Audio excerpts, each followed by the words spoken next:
24. Et nous allons voir, parce que j'ai expliqué que l'âme, c'était le centre, amen, c'était le centre d'intérêt où tout se passait, gloire à Dieu. Donc c'est le centre de notre conscience, de notre intelligence, c'est ce qui nous fait bouger, d'accord? C'est-à-dire c'est l'âme qui fait bouger le corps, gloire à Dieu. Et donc nous allons voir maintenant comment est-ce que l'âme fonctionne. Comment est-ce que l'âme est habitée et par qui peut-il être habité? Amen. Amen. Alléluia. Bien aimé, est-ce qu'on peut se lever si vous pouvez écouter la parole de Dieu? Luc 11, Luc 11, à partir du verset 24. jusqu'au verset 26. Je lis la parole de Dieu. Amen. Lorsque l'esprit impur est sorti d'un homme, Lorsque l'esprit impur est sorti d'un homme, il va dans les lieux arides pour chercher du repos. N'en trouvant point, il dit, je retournerai dans ma maison d'où je suis sorti. Et quand il arrive, il la trouve balayée et ornée. Alors, il s'en va et il prend 7 autres esprits plus méchants que lui. Il entre dans la maison, s'y établissent, et la dernière condition de cet homme est pire que la première. quelqu'un me dit Amen. Amen. Assieds-toi. Alors, déjà j'ai une question. La Bible dit, lorsque l'esprit impur sort d'un homme, il va dans les lieux arides. Quand la Bible dit il sort d'un homme, il était où? Il est dans le corps. Dans son âme. Non. Il était dans son âme. Le corps dont il est question, c'est l'âme. Est-ce que quelqu'un me comprend? Amen. C'est l'âme. Quand un esprit sort d'un homme, parce qu'en fait, il faut savoir que quand on parle du corps, sur le plan spirituel, on parle de l'âme. On ne parle pas de la chair, on parle de l'âme. L'âme, c'est le corps de l'homme. C'est ce qu'on appelle le corps céleste. Amen. Amen. Et donc, le corps, là, c'est l'âme. Ce qu'on appelle la chair, là, c'est que la carapace. Ça, c'est rien du tout. Aux yeux de Dieu, ça n'existe même pas. C'est ce qui nous maintient en tant qu'être humain sur la terre. C'est pour ça que Dieu a créé le corps pour pouvoir faire quoi? Habiter l'âme. Et c'est l'âme qui est la vie de l'homme. D'accord? Et donc, quand un esprit possède un corps, en réalité, il ne possède pas la chair, mais il possède l'âme. Quand le Saint-Esprit rentre en nous, il rentre où? Dans l'âme. Pas dans le corps. C'est pour ça que la Bible dit, ne savez-vous pas que vous êtes le temple du Saint-Esprit? Mais on ne parle pas du corps charnel. Parce que, écoutez, le corps charnel, c'est quoi? C'est ce qui répond aux désirs de la chair. Donc, de vous à moi, est-ce que le Saint-Esprit peut habiter dans la chair? Mais non. Puisque la chair est impure, la chair est sale, la chair répond à des désirs néfastes. Donc, il est inconcevable que le Saint-Esprit puisse habiter dans la chair. Donc, il habite dans l'âme. Donc, quand on parle du corps sur le plan spirituel, on parle de l'âme. Et la Bible dit que lorsque l'esprit sort d'un homme, il va où? Dans les lieux arides. C'est-à-dire que les démons, les esprits ont un lieu où ils errent. On appelle ça les lieux arides. Vous voyez? Où il n'y a rien. C'est le néant. Et quand il arrive là-bas, son but c'est quoi? C'est de trouver un corps où habiter. Les esprits habitent dans les corps. Et les corps, ce sont les âmes des vivants. Donc quand une personne est possédée, c'est son âme qui est possédée. Voilà pourquoi une personne peut avoir de mauvais désirs. Parce qu'en fait, les mauvais désirs sont insufflés par l'esprit qui vit où? Dans son âme. Quand une personne décide d'aller tuer quelqu'un, il tue la personne. Mais dans le subconscient de cette personne, il ne réalise pas ce qu'il est en train de faire. Pourquoi? Parce que c'est quelqu'un d'autre qui a pris la place. Oui. Et il y a des gens, lorsqu'ils finissent l'acte, ils sont là et puis se retrouvent confus. Mais qu'est-ce que j'ai fait? Vous voyez? Quand on parle par exemple de la colère, il était tellement en colère qu'il a tué. Mais en fait, la colère, c'est un esprit. Et cet esprit rentre où? Dans l'âme. Et c'est l'âme qui est maintenant sous l'influence de la colère. Et la colère maintenant va te faire réagir d'une manière que toi-même, tu ne concevais pas à la base. C'est pour ça qu'il y a des gens qu'on envoie à l'hôpital psychiatrique. Ils plaident la folie. Pourquoi? Parce qu'on dit qu'ils ne sont pas maîtres de leurs agissements. On constate qu'il y a un dysfonctionnement dans leur corps. Et donc, on les emmène en psychiatrie pour pouvoir traiter le mal, selon la médecine courante. Parce qu'on ne révèle pas qu'il y a un esprit, mais on appelle ça, comment ça s'appelle, la psychologie mentale. C'est-à-dire, psychologiquement, on voit que tu n'es pas seul dans ton corps. Amen. Amen. C'est pour ça qu'on appelle les gens les schizophrènes. On dit qu'ils sont 2, ils sont 3. Vous voyez? Un coup c'est Pierre qui parle, un coup c'est Jacques qui parle, un coup c'est Mathieu, ou bien souvent c'est une femme qui parle, c'est Stéphanie. C'est-à-dire qu'il y a une trouble de la personnalité. Oh! Ce sont des esprits qui habitent où? Dans l'âme. Et il peut même arriver que dans ton âme, qu'il y ait plusieurs personnes. C'est pour ça que la Bible dit que quand il sort, quand il revient, il voit que le lieu est quoi? Balayé et orné. Ça veut dire que, en fait, lorsqu'une personne est libérée d'un esprit, le corps reste vide, l'âme est vide. Elle est propre, elle est vide à l'intérieur. Vous voyez? Et quand elle est vide, ce qu'il faut faire dans l'immédiat, c'est de remplir ce corps de la présence de Dieu. Voilà pourquoi la Bible dit que si je vis, ce n'est plus moi qui vis, c'est Christ qui vit en moi. Donc quand il dit en moi, c'est où? Dans mon âme. Le Saint-Esprit vit dans mon âme. Et donc il dit, c'est plus moi qui vis. Parce qu'il y a quelqu'un à l'intérieur de moi qui me contrôle. Donc c'est plus moi qui vis. Donc quand tu me vois faire des choses, tu te dis, mais il a changé. C'est pas que j'ai changé, c'est qu'il y a quelqu'un en moi qui vit notre vie. Amen. Et le Christ nous rend meilleurs. Comment il le fait? Tout simplement parce qu'il prend le contrôle de notre vie.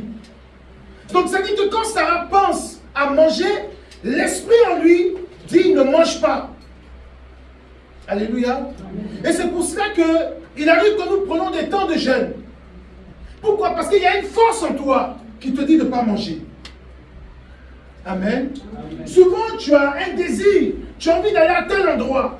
Et puis, un coup comme ça, tu t'assois. Et puis, il y a quelque chose qui te dit ne sors pas. Et tu sens que c'est quelque chose de forcé. C'est pressant. Ne sors pas. Et tu vas rester à la maison. Quand tu vas rester à la maison, tu vas apprendre que le train que tu devais prendre, ou le périple que tu devais prendre, il y a eu accident, il y a eu tonneau, il y a un train qui a déraillé. Tu dis, hey, merci Seigneur, tu m'as sauvé. Parce que ce n'est plus toi qui vis, c'est quelqu'un d'autre qui vit en toi. Amen. Et cette personne-là peut maintenant orienter ta marche. Mais la Bible dit ici que lorsqu'on a délivré une personne qui était avant dans les ténèbres, qu'on l'a délivré, le corps, l'âme est vide. Et maintenant le démon, quand il voit que cette personne-là n'a pas reçu l'Esprit de Dieu en lui, la Bible dit qu'il s'en va faire quoi? Chercher cet esprit plus puissant que lui. Et la Bible dit que la condition de cette personne est pire que la première. Je vous explique quelque chose et on va rentrer dans notre message. Vous savez, quand on parle de la possession, elle est réelle. Elle est réelle. Mais écoutez-moi bien, quand une personne est possédée d'un esprit, il ne peut jamais le savoir. Parce que ça te semble naturel. Mais maintenant, celui qui est avec toi, qui te connaît depuis des années, verra qu'il y a un problème. Tu as changé d'attitude, tu as changé de comportement. Ta manière de parler, de réfléchir est totalement différente. Alors on dit, mais ce n'est pas lui qui est là. Effectivement, c'est quelqu'un d'autre. Et quand on parle de l'esprit humain de la sorcellerie, je vais vous expliquer quelque chose aujourd'hui. Quelqu'un dit Amen, je parle. Amen. parce qu'aujourd'hui, on va parler des choses très très poussées dans la spiritualité. Quand on parle de l'esprit humain de la sorcellerie, c'est réellement l'esprit d'un homme qui est en toi. Il y a des personnes qui ont une haute spiritualité, qui ont la capacité de sortir de leur corps. C'est-à-dire que le corps là, il le laisse, l'âme sort. Mais ce n'est pas de manière inconsciente, c'est de manière consciente. Et il vient maintenant entrer où? Dans ton corps. Et quand il habite en toi, il détruit ta maison, il détruit ton foyer, il détruit ton mariage, il détruit ton travail, il détruit tes projets, il détruit tes sociétés. Tu as des agissements qui sont contraires à ce que toi tu aurais fait naturellement. Et une fois que c'est fini, il a fini son travail, te quitte. Et quand il te quitte, tu te sens comment? Confus. C'est ce qui s'est passé dans la vie de qui? Judas Iscariote. Quelqu'un me dit un peu, je Amen. Les gens disent non, moi je suis chrétien, les démons ne peuvent pas posséder mon corps. Les disciples étaient avec Jésus et Jésus a dit à Pierre, j'ai prié pour toi toute la nuit parce que le diable voulait faire quoi? Il voulait faire quoi? Il voulait faire quoi? Entrer où? Dans ton corps. J'ai prié toute la nuit pour toi parce que le diable t'a réclamé. Lui, il était tous les jours avec Jésus et puis Satan le réclame.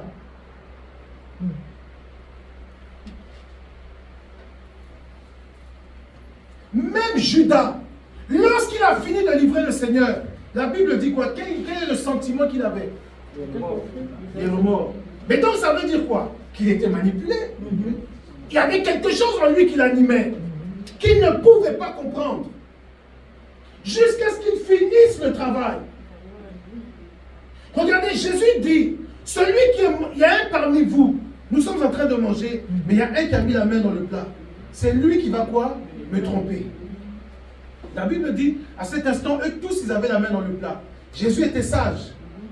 Mais en fait, c'était juste pour dire à Judas que j'ai vu le programme. Donc Judas, lui, pensait bien agir. Mais Jésus lui a fait comprendre que là où tu es là, c'est pas toi, j'ai vu. Il y a beaucoup de personnes qui ne comprennent pas ces phénomènes. Non, moi je suis chrétien. Non, moi je vais à l'église. Écoutez-moi, Satan s'en tape. Va à l'église comme tu veux. Prie comme tu veux. Si tu n'as pas une vie réelle en Jésus-Christ, si tu n'es pas animé du Saint-Esprit, le corps est vide. Ce n'est pas parce que tu pries que l'Esprit de Dieu habite en toi. Ça ne veut rien dire. Même les sorciers prient. Même les féticheurs prient. Même les bandits prient. Donc, prier là n'est pas synonyme d'être rempli de l'Esprit. Prier, c'est adresser des requêtes à Dieu. J'aimerais que tu fasses ça pour moi. Et si Dieu le veut, il le fait. Mais quand tu es rempli de l'Esprit, alors le sentiment que tu as n'est plus le tien et celui de Dieu. Alors la Bible dit que celui qui intercède pour nous auprès du Père, la Bible dit qu'avant qu'on ait prié, il sait ce que nous allons quoi lui demander. Pourquoi? Parce qu'il est en nous. Il connaît nos besoins et nos désirs. Et donc il faut comprendre une chose. Dans la spiritualité, tout dépend de l'esprit qui t'anime pour que tu puisses t'en sortir. Il y a beaucoup d'esprits qui cherchent des corps. L'envoûtement dont il est question ici, ce jeune homme-là, on dit, lorsque l'esprit sort d'un homme, il faut savoir que lorsque nous venons à l'église, lorsque nous venons dans la présence de Dieu, lorsqu'on prie pour nous, lorsqu'on fait une délivrance, lorsqu'on fait une révélation qui brise le joug, lorsqu'on t'impose les mains et qu'on te bénit, à cet instant, l'esprit qui bloquait ta vie, l'esprit qui t'empêchait d'évoluer est parti. À cet instant, il est parti. Mais maintenant, qu'est-ce qui se passe? Nous devons faire un remplissage spirituel. Et nous devons demander au Saint-Esprit de nous remplir, de nous envahir de sa présence. Lorsqu'une personne n'est pas habitée par l'Esprit, il y a des dégâts dans sa vie. Je vais vous expliquer quelque chose. Quand j'étais très jeune, je ne partais pas à l'église. Ma mère me disait, toujours que toi, tu es envoûté, tu es manipulé. La vie que tu as, mon fils, ce n'est pas ta vie. C'est ah, vas-y, la daronne là, elle je suis moi-même. Wesh, je vais aller, j'ai envie de jouer au foot, je joue au foot. J'ai envie de sortir, je sors. J'ai envie d'aller au McDo, je vais au McDo. Pourquoi je suis envoûté? Parce que pour moi, être envoûté, ça voulait dire être fou. Mais en fait, les décisions que je prenais, ce n'étaient pas mes décisions. Et un jour, elle m'a dit, le jour que tu vas commencer à prier, tu comprendras. Et lorsque j'ai donné ma vie au Seigneur, je priais énormément. Mais quand je vous dis je priais, c'était grave. Père à son âme, même un jour, mon père il m'a dit, fils, quand tu pries, j'ai l'impression que Dieu va descendre. Je priais avec une intensité.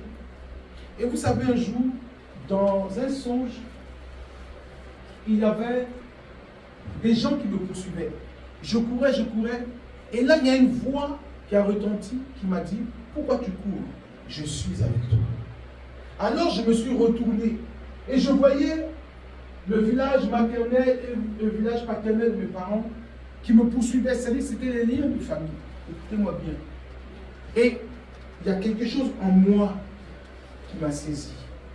Et j'ai couru vers eux. Ils se sont arrêtés. Et j'ai commencé à les attraper un par un. Et quand je les attrapais, il y avait une lumière qui sortait de mes yeux. Et quand la lumière les touchait, ils devenaient de la cendre. Et je les ai tous tués.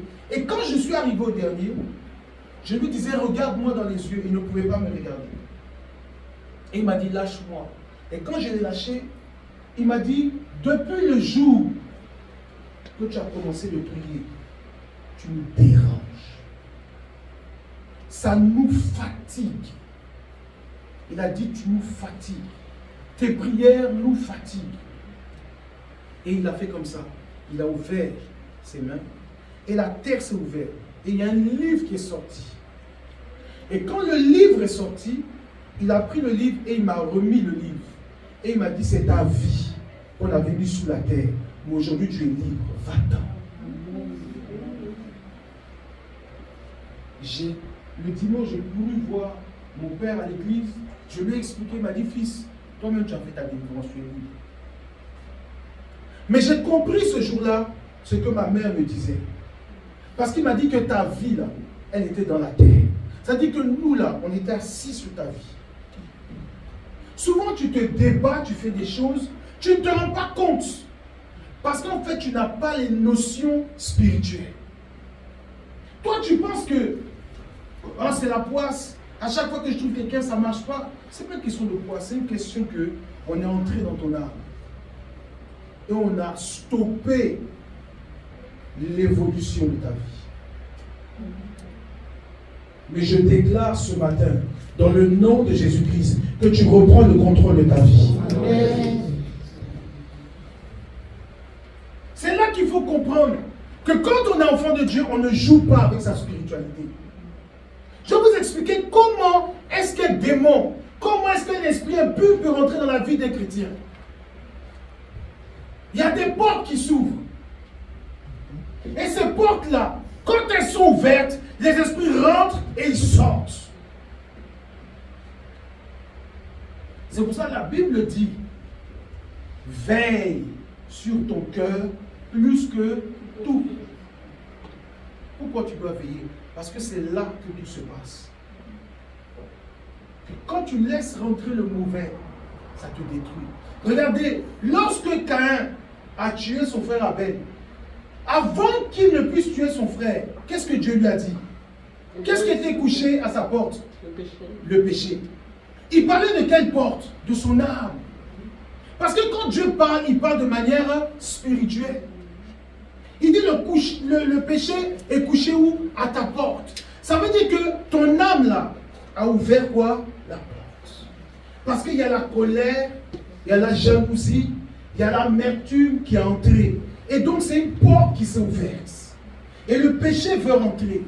Mais il dit, tu peux encore changer le cours de l'histoire. Tu peux encore rectifier. Il n'est pas encore rentré, mais il est couché. C'est-à-dire qu'il guette. Dès qu'il y a une opportunité, il va rentrer. Ce qui se passe dans nos cœurs, c'est ce qui nous détruit. L'âme, c'est le centre du cœur. C'est là où il y a le sentiment. Soit il est bon, soit il est mauvais. Il a dit à quelqu'un, le péché est à ta porte. Vous savez, il y a des gens, quand ils sont avec toi, ils te jalousent. C'est une porte qui s'ouvre dans leur cœur. Et le diable peut passer par eux pour te détruire. Que ce soit même ton frère, ta soeur, ton père, ta mère, ton meilleur ami. Parce qu'en fait, la spiritualité, là, il faut la vivre pour la comprendre. Dieu peut utiliser un ami que tu aimes pour te détruire. Parce que lui, spirituellement, il est faible. Et donc, le diable, là, il passe par lui.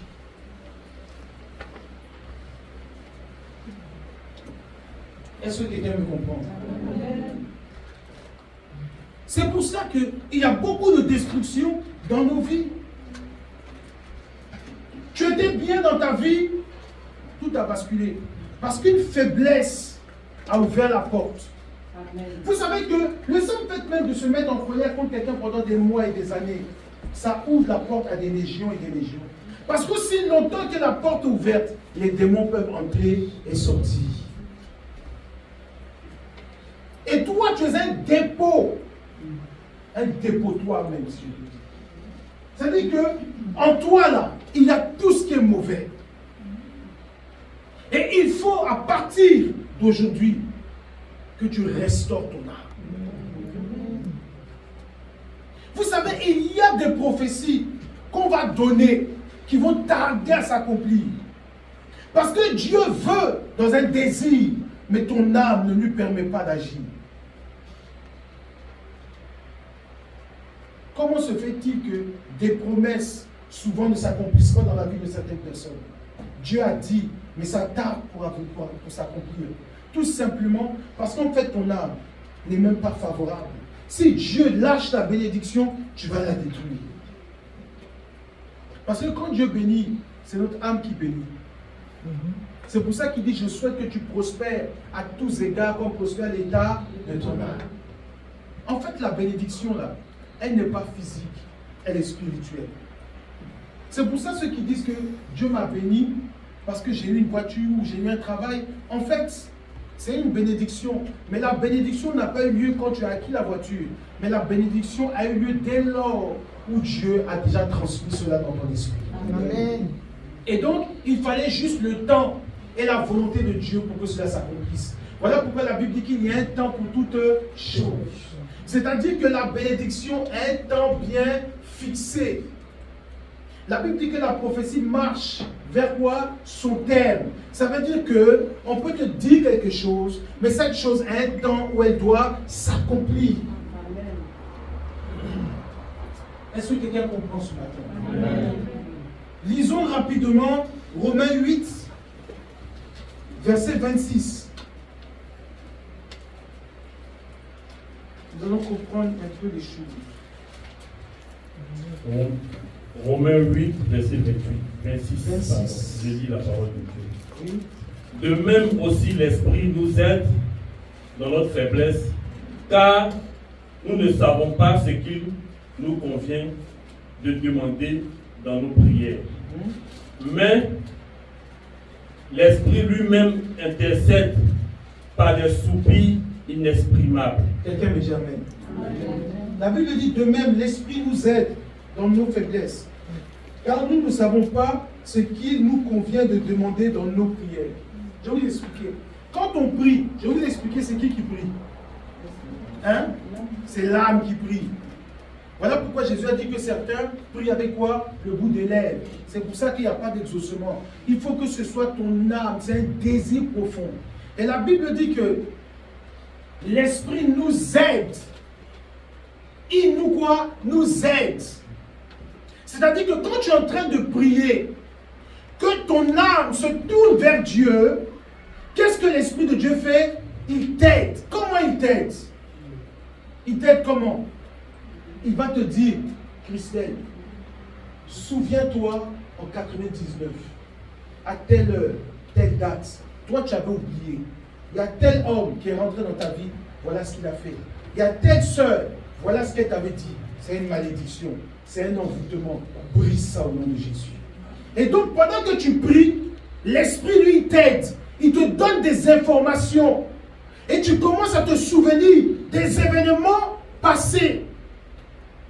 C'est comme ça que l'Esprit nous aide. Et c'est ce qu'on appelle la révélation. Il nous aide. Parce qu'en fait, la Bible dit que nous ne savons pas quoi demander dans nos prières. Souvent tu pries, arrive un moment, tu ne sais plus ce que tu vas demander, tu ne sais plus ce que tu vas dire. Et l'Esprit te souffle. Prie pour ça, prie pour ça, prie pour ça. Souvent, quand nous sommes en train de prier, tu commences à penser à un frère, une soeur, et tu commences à prier, prier, ton esprit est sur lui. Tu pries, tu pries, tu pries. Et 2 jours après, il va t'appeler, il va dire, hé, hier, est-ce que tu sais ce qui s'est passé? J'étais dans un problème et Dieu m'a fait grâce. Mais c'est là que tu vas te rendre compte que, au même moment que lui vivait, toi, tu étais dans une prière. Parce que le Saint-Esprit t'a aidé. Quelqu'un ne peut pas dire amen. Amen. Donc quand ton âme est connectée à l'Esprit, il nous aide. Quand tu ne sais pas quoi dire, quand tu ne sais pas comment prier, quand tu ne sais même pas comment briser le joug qui pèse sur ta vie, Dieu te révèle comment détruire l'autel. Amen. Dieu te révèle comment briser la malédiction. C'est pour ça souvent, Dieu va te dire, prends une offrande, va voir l'homme de Dieu et fais ça. C'est quelque chose qui est en toi. Et cette chose te parle. Parce qu'en fait, il vient pour t'aider. Te donner une information. Ou bien tu es là et te dit, prends 3 jours. Et prie simplement. Ou bien il te dit, fais ça. Ou fais ça. C'est comme ça que l'Esprit aide notre âme dans la prière. Regarde, il dit, car nous ne savons ce qu'il nous convient de demander dans nos prières. Mais l'Esprit lui-même intercède par des soupirs inexprimables. L'Esprit intercède pour nous. Vous savez, la délivrance d'une personne, elle est psychologique. Si tu te vois toujours lié, les esprits ne vont jamais te lâcher. Quand on dit à une personne que tu es délivré, déjà toi-même, dans ton foi intérieur, il faut que tu confesses que tu es libéré. Parce qu'en fait, c'est ce que tu déclares qui s'attache à ton âme. Souvent, on déclare de mauvaises paroles. Je n'ai rien, je suis pauvre, ma famille c'est ceci, moi dans ma famille on ne t'enfante pas, moi dans ma famille on ne se marie pas. Tu es en train d'attacher une certaine malédiction à ton âme. Mais je veux aujourd'hui que par toi-même, ta prise de conscience, que tu te libères des liens qui t'ont attaché. La Bible dit ce que vous allez délier dans les cieux, seront faire quoi ces déliés sur la terre. Ça dit que dans l'esprit, si toi tu te dis que tu es libre, qu'est-ce qui peut toi te maintenir esclave? La réussite là, elle est en nous. La Bible dit que Dieu nous a bénis, elle nous a tout donné. Mais ce qui fait le problème, c'est nous-mêmes, notre manière de concevoir les choses. Vous savez, hier Dieu était en train de m'enseigner. Je demandais à Dieu comment un pauvre peut réaliser le projet d'un milliardaire. Seigneur, tu dis d'avoir la foi, mais il n'y a pas l'argent. Vous savez ce que Dieu me dit? Dieu me dit que le problème de comment cela va se faire n'est pas à ton niveau. D'abord, est-ce que tu as la foi que cela est possible? C'est tout ce que Dieu te demande. Il dit, si tu as la foi comme un grain de moutarde, tu diras à cette montagne, déplace-toi et elle se déplacera. La montagne, c'est quoi? C'est tout ce qui est impossible. Donc quelqu'un qui est pauvre, comment est-ce qu'il peut se dire qu'un jour il deviendra aussi riche que le président, ou qu'un ministre, ou qu'une star de son pays? Il ne peut pas comprendre ces choses. Mais dans ton âme, il y a une richesse qui est capable d'émerger si tu crois en cela. En toi, il y a un talent. En toi, il y a un don. Dans ton âme, il y a quelque chose que Dieu a déposé. Écoutez, les gens qui sont jaloux des autres, c'est parce qu'ils ne se connaissent pas. Quelqu'un ne m'a pas dit Amen. Amen. C'est vrai. Oui. Toi, tu es jaloux de Flora parce qu'elle croit bien. Mais toi, tu ne sais pas que toi, tu as quelque chose qu'elle, elle ne sait pas faire. Toi, tu es jaloux parce que quand Dieu nous connaît, des grands joueurs de foot. Mais lui, c'est son réseau, c'est ses connaissances. Peut-être que Dieu l'a envoyé là-bas pour quelque chose. Toi, tu ne connais pas les joueurs de foot. Hein? Mais toi, tu connais la pâtisserie. Pourquoi tu ne pétris pas ta pâte? Au lieu de regarder crampons des joueurs que toi, tu ne connais pas. C'est tout le problème de notre spiritualité. On envie quelqu'un alors que Dieu a déposé autre chose en nous.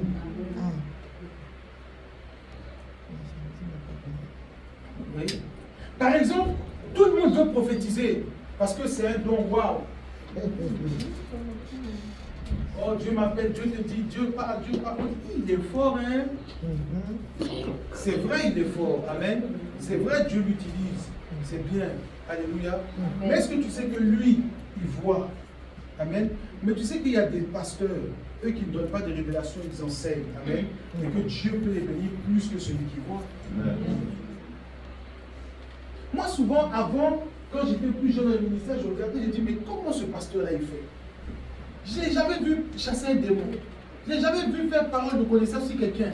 Mais la stat, il finit de prêcher, il finit d'enseigner, il rentre chez lui. Parce qu'il a compris que sa force, c'est ça. Dieu a mis quelque chose dans ton âme. Si tu ne travailles pas, tu seras jaloux des autres. Dieu là, il ne fait pas les choses injustement. Ce qu'il te donne peut te nourrir, peut te sauver et peut te faire évoluer. Amen. Il sait ce qu'il a mis en toi. Non, moi je ne chante pas comme Dani. Toi tu ne chantes pas comme Dani, mais ta voix là, ça peut plaire à des milliers de personnes. Tandis que nous, on veut toujours être comme l'autre. Dieu a mis ça dans son âme. Dieu n'a pas mis ça dans ton âme. Non, moi je veux être comme la prophétesse. La prophétesse, elle a ses problèmes. Parce qu'en fait, quand on envie quelqu'un là, il faut aussi envier ses problèmes. Ça, c'est ça. C'est ça. Il faut aussi envier ses problèmes. Exactement. Parce qu'il faut savoir qu'il y a un prix à payer pour chaque chose. Ah ouais. Et on ne voit pas ce qui se passe dans la profondeur de l'âme.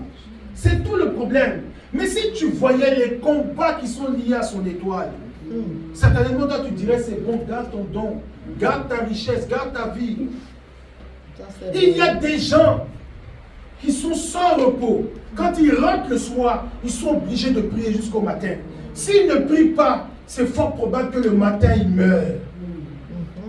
Ils sont dans les combats, mais toi tu le vois dans une grosse voiture. Dieu les récompense de ses souffrances. Ouais.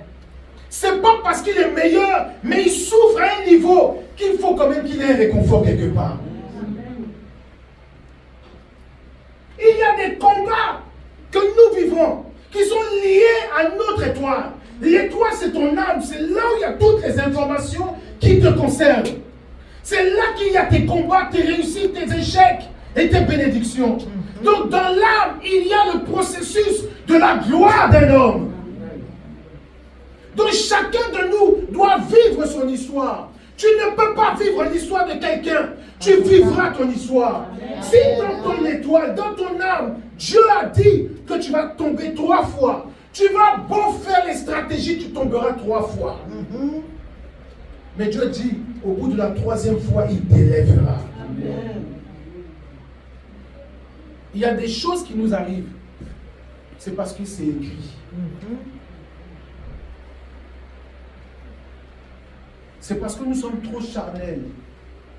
Et arrivé un moment, on n'arrive pas à se dire que Dieu a fixé un temps pour toutes choses. C'est tout. Le temps n'est pas encore arrivé pour que tu aies ton salon, pour que tu aies ta boutique. C'est tout. Mais Dieu a fixé un temps. Parce que le talent est en toi. Tu ne peux pas rester sous la couverture de quelqu'un éternellement. Dieu a décidé un temps. Mais souvent, Dieu te prépare. Regardez comment Dieu prépare Moïse. Dieu, la Bible dit que Dieu a entendu les cris de son peuple. Il a entendu les gémissements. Mais qu'est-ce qu'il dit à Moïse? Il dit, j'ai entendu, mais c'est toi que j'ai choisi. Mais ça fait combien d'années qu'ils sont en train de crier? 400 ans. 400 ans, Dieu préparait le meilleur leader possible.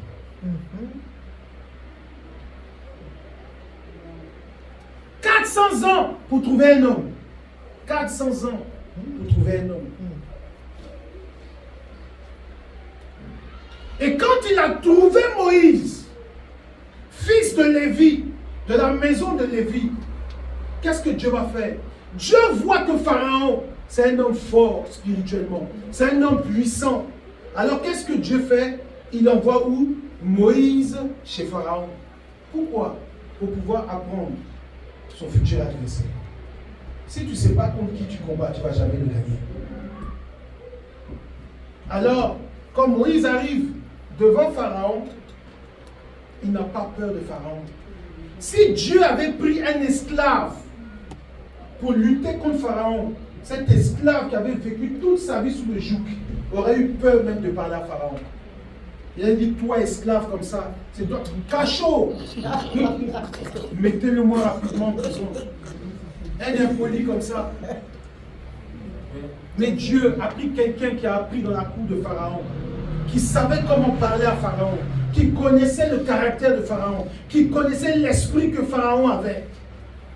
Alors quand il arrive, il a quelque chose de similaire dans son âme. Il a l'ADN des leaders. Quand Dieu regarde Gédéon, il lui dit quoi? Vaillant quoi? Héros. Bon, qu'est-ce que Gédéon lui a répondu? Il dit, ma famille est la plus petite et elle est quoi? La plus pauvre. Regardez comment lui déjà il donne le CV. Il dit, toi tu viens et tu m'annonces vaillant héros. Mais il n'y a pas vaillant héros ici. On galère, on souffre. Je suis en train de battre le froment. Les Madianites sont sur nous. Tu dis vaillant héros. Moi-même pour gagner, manger assez dur, tu m'appelles vaillant héros. L'ange lui dit, tu es un vaillant héros. Parce que Dieu ne regarde pas le corps, mais il regarde l'âme. Et dans l'âme, il a mis un héros. Mais le héros là, il dort. Comment il dort? Parce qu'il n'est pas connecté à la source qui va le réveiller. Vous savez, quand un homme a un mauvais environnement, il ne réussit pas. Pourquoi? Parce qu'en fait, on est en train de tuer l'ADN du leader qui est en lui. C'est pour ça souvent on vous dit, choisissez bien vos amis.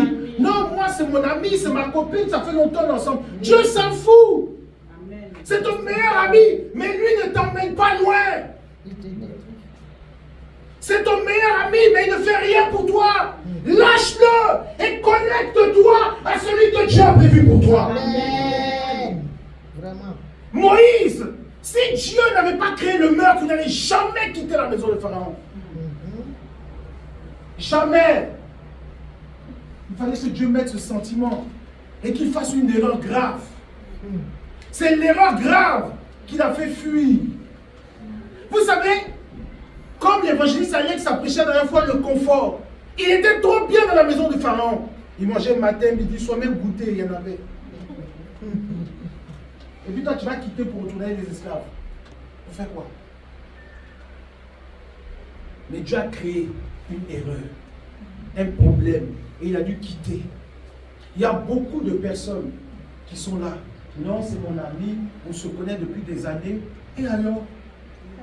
Toi, tu le connais depuis des années. Lui, il avance. Toi, qu'est-ce que tu avances?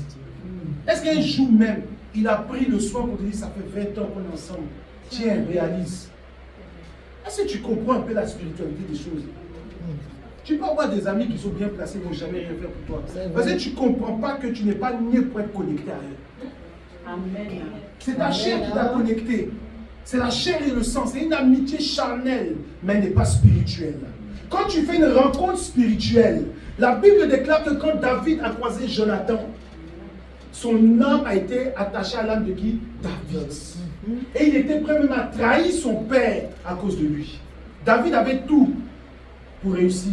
Mais il lui manquait quelqu'un, une relation, quelqu'un de bien placé. Dieu va choisir le fils de Saül. Et il va y avoir connexion. Quand on voulait le tuer, Jonathan lui dit, écoute-moi bien, mon père arrive à tel endroit, cache-toi. À chaque fois que Saül arrivait avec son armée, David n'était plus là. C'est ça qu'on appelle les connexions divines. Il y a des gens que tu vas rencontrer, ton âme sera attachée à son âme.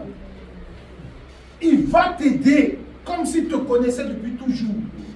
Parce qu'en fait, tu étais né pour travailler avec lui. Vous voulez insister dans des choses qui ont ni tête ni queue. Tu vas mourir esclave alors que tu marches avec un roi. Amen. Quelqu'un m'a pas dit Amen. Amen. Amen. Écoutez, moi j'ai des amis, moi j'ai un ami. Dani le connaît, il est millionnaire. Quand on dit millionnaire, millionnaire. On est parti à son mariage, il a fait un mariage de 1 million d'euros devant nous. La salle, c'est 400 000 euros. Dani dit, si on veut se marier, c'est combien? Il a dit 400 000 euros, le chef de l'hôtel. Juste la salle, 400 000. Ça, c'était juste la location, sans compter la nourriture. Il y avait 3 salles de mariage, une pour manger, une pour prendre le gâteau, une pour danser. Donc faites 4 fois 3.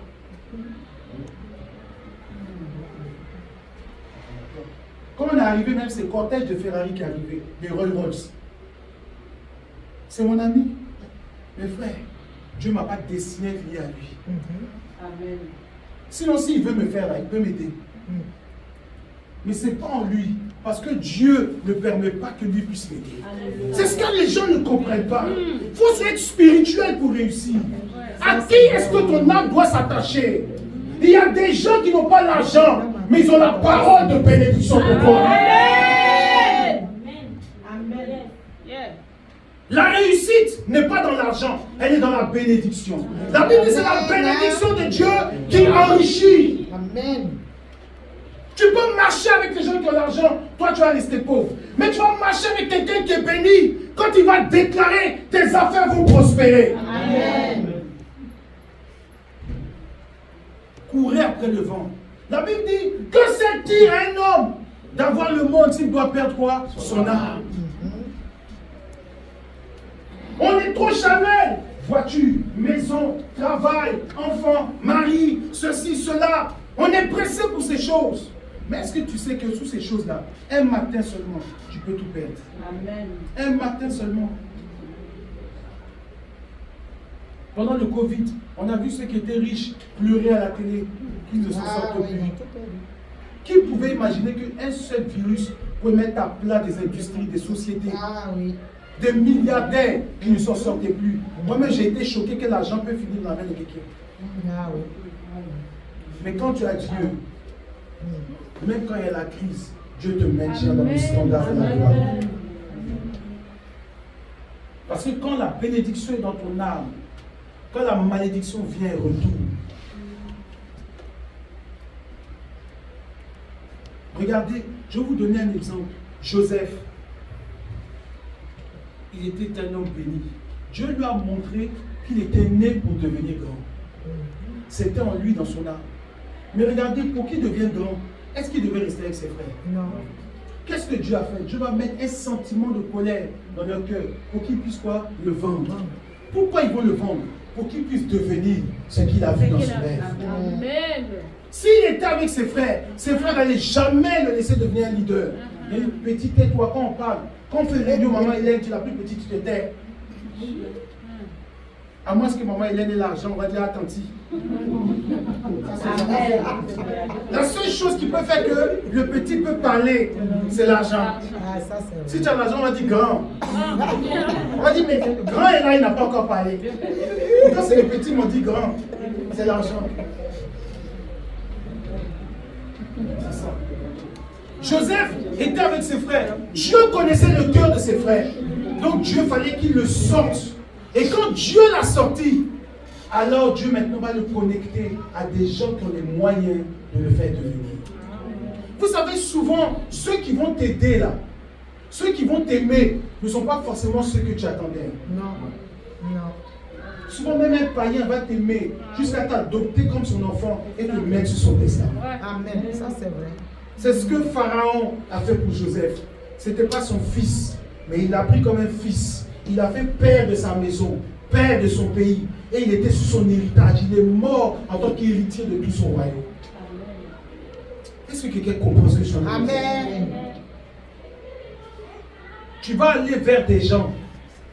Tu te dis que lui là, qu'est-ce qu'il peut m'apporter? Mais tu ne sais pas qu'il a l'argent, mais il ne sait pas à qui donner. Il ne sait pas à qui donner. Tu as un projet et tu ne sais pas comment réaliser ce projet. Tu ne sais pas comment aboutir. Amen. Amen. Alors qu'est-ce que Dieu fait? Dieu va te connecter à quelqu'un. Et cette personne-là, elle a un projet. Et le projet qu'il a, c'est ce que toi tu as dans ton cœur. Alors Dieu va permettre que ton âme s'attache à son âme. Et pendant que vous êtes en train de cheminer, il va te dire, moi je cherche quelqu'un pour tel projet. Et tu vas te rendre compte que c'est un bon partenaire que Dieu a mis sur ton chemin. Amen. Voilà pourquoi la Bible dit, nous ne marchons pas par la vue, mais par quoi? Par la foi.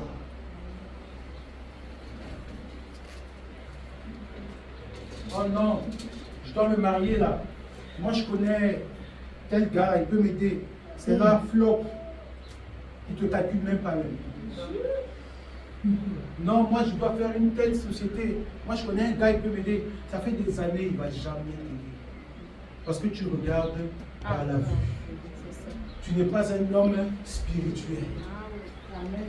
Souvent même, Dieu va envoyer un ennemi vers toi. Elle va quoi elle? Elle se cherche. Et puis c'est elle que Dieu envoie. Alors qu'elle là, elle connaît quelqu'un qui peut t'aider. Oh, quelqu'un va pas dire. Amen. Elle connaît quelqu'un qui peut t'aider. Ça c'est vrai. Alors, on voit par la vue, mais on ne regarde pas par l'esprit. Si tu voyais spirituellement qui elle était, c'était une femme de connexion. Elle a dans son répertoire des hommes et des femmes qui peuvent t'aider. C'est comme ça la spiritualité.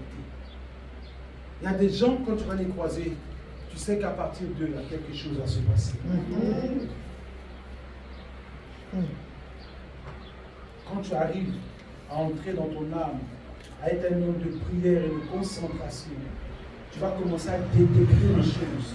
Pendant que tu seras en train de prier, l'Esprit va te dire, approche-toi de la sœur Fatou. Toi, tu te dis, mais la sœur Fatou, là, elle n'a pas ce que j'ai besoin, mais elle connaît quelqu'un qui a ce que tu as besoin. C'est comme ça les choses spirituelles. Je vais finir avec un passage que nous connaissons tous dans le livre de Daniel. Et on va finir. Daniel 10, versets 12 à 13.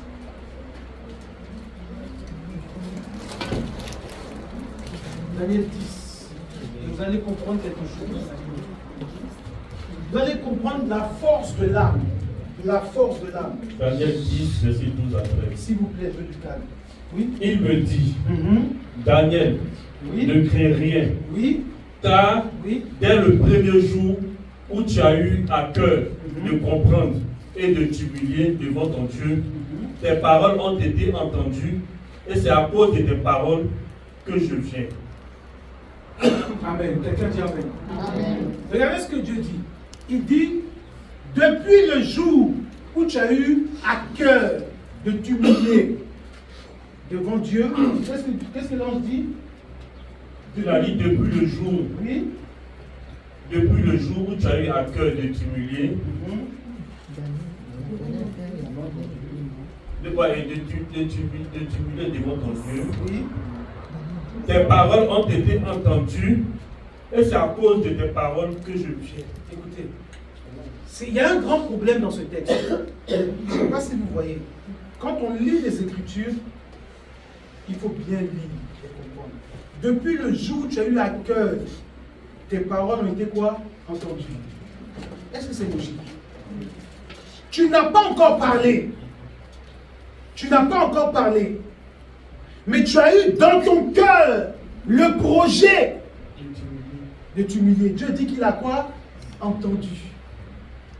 Est-ce que vous comprenez la force de l'âme? C'est-à-dire que quand dans ton âme, tu conçois quelque chose, tu désires quelque chose, Dieu déjà entend la chose.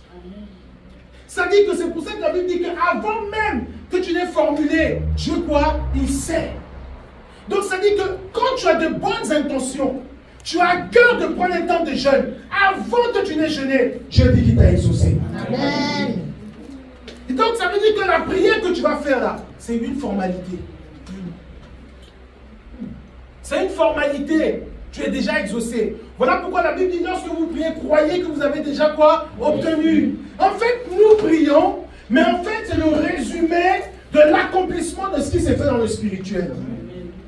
Donc quand Dieu met dans ton cœur de prendre 2 jours, 3 jours de jeûne, c'est parce qu'il t'a déjà béni. Donc si tu obéis à la voix de l'Éternel ton Dieu, voici les bénédictions qui t'accompagneront. Deutéronome chapitre quoi? 28. Amen. Amen. Donc imagine-toi, c'est-à-dire que dès que toi, tu prends l'initiative d'écouter la voix de Dieu, tu es déjà béni. Amen. C'est tout. Ce n'est pas le fait que tu pries qui te bénit, mais c'est le fait que tu obéis à ce que Dieu te demande. Voilà la force de l'âme. Ça dit que quand toi, tu décides de faire de bonnes choses, Dieu te bénit. Amen. C'est pour cela que Dieu avait vu le meurtre dans le cœur de Caïn. Et il dit, fais très attention. Parce que là, ce qui va se passer là, c'est grave. Mais tu peux encore changer. Parce que Dieu a vu dans l'esprit ce que Caïn avait déjà fait. Ça dit que Caïn avait déjà tué Abel dans son esprit. Et Dieu l'a vu. Ça dit que le projet qui est dans ton âme, Dieu le voit des années avant toi. C'est pour ça que quand on te dit que l'année prochaine tu vas te marier, en fait Dieu a vu que tu allais rencontrer quelqu'un. C'est pour ça qu'il te dit que l'année prochaine tu vas te marier. Ce n'est pas une invention. Et tu vas voir que peu de temps après la prophétie, tu vas croiser quelqu'un, vous allez marcher ensemble. Mais parce que Dieu savait à qui il allait te connecter. Faites très attention à l'état de votre âme. Quand tu as un mauvais désir, ça ferme les portes. Et beaucoup de personnes ont raté leur objectif. Et quand tu es faible spirituellement, le diable habite en toi et il détruit ta vie. C'est pour ça que quand nous prions, s'il vous plaît, quand nous prions, j'aime bien dire une chose, la concentration. Qu'est-ce que tu veux atteindre? Élève ton âme vers Dieu.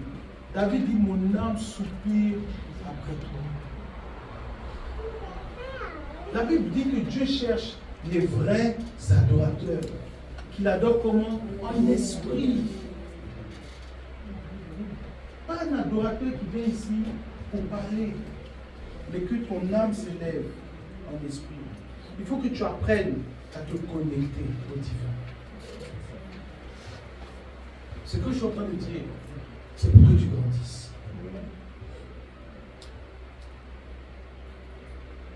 Souvent, ça fait 10 ans, 15 ans à l'église, on ne voit rien, mais tu es charmé. Tes années de prière, souvent il y a des gens qui ont un conseil. Moi, ça fait des années que je vais à l'église, hein. Je suis chrétien, on s'en fout. Ça fait 20 ans que tu es chrétien, mais tu es au stade qu'on te conseille. Ça fait 20 ans que tu pries, mais tu n'as rien compris à la spiritualité. Je parlais d'un fois avec mon oncle, j'ai dit, mais en vrai, les sorcières, elles sont fortes. Comment le gars, il se concentre, il sort, il s'en va, il tape quelqu'un, la personne meurt et puis il revient. Ça dit qu'eux, là même, ils se concentrent jusqu'à se concentrer. Ça dit qu'ils excellent même dans leur truc. Ils excellent. C'est pour ça que je parlais, et moi, je pensais à ce que la prophétesse nous disait que dans son village, ils ont fait université de sorcellerie. J'ai dit, ouais, ils sont forts. Université même. Elle dit que tu sors diplômé. Spirituellement, il y a université. Ça dit que vous voyez comment eux, dans leur monde là, ils évoluent, ils grandissent, il y a les grades. Spirituellement aussi, nous, on peut grandir. On peut grandir. Ne sois plus toujours le chrétien le soir. Père, merci pour cette journée. Je te rends grâce. Au nom de Jésus. Amen. C'est quoi ce genre de prière? Prière de gamin là? Hein? C'est quoi ces prières? Et puis la nuit, ils viennent, ils glissent sur toi. Hein? Tu peux pas un peu prendre l'autorité, commander, ordonner, renverser, briser, annuler, déprogrammer, et puis rendre gloire à Dieu. Mais toi, Père, toi-même tu sais quoi? Toi-même tu sais, toi-même tu connais ce qu'il vit. Il connaît, mais toi là tu ne connais pas. La Bible dit prier sans cesse. Matin tu te réveilles, tu as un rendez-vous. Je menace quiconque se mettra sur mon chemin. Celui que je croise, je déclare que mon âme soit au-dessus de son âme. Amen. Quand ils me voient, qu'ils disent voici le candidat. Quand tu parles, et puis quand tu arrives, même ta démarche, ton allure, quand il te regarde, il dit c'est lui qu'il me faut. Toi, tu vas arriver à l'entretien. Pourquoi on doit vous embaucher? Ça dépend.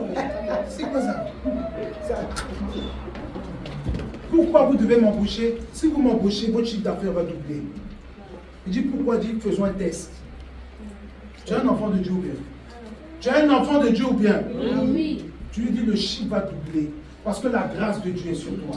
Et quand il va t'embaucher, Dieu mettra tout en œuvre pour que les chiffres augmentent. Amen.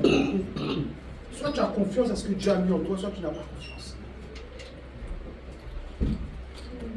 C'est tout le problème. Je veux que tu grandisses dans l'esprit. On ne peut pas toujours prier pour toi. Amen. On ne peut pas toujours prophétiser sur ta vie. Amen. Amen. Il y a un moment qu'on a fini de prophétiser là. Prends la prophétie et puis fonce. Exactement. Alléluia. Prends la prophétie et puis fonce. Quand Dieu dit je serai avec toi, c'est que celui qui sera sur ton chemin il va tomber. Gloire à Dieu. Amen. Donc n'aie pas peur. Tu réussiras. Amen. Amen. Amen. Que Dieu nous bénisse. Amen.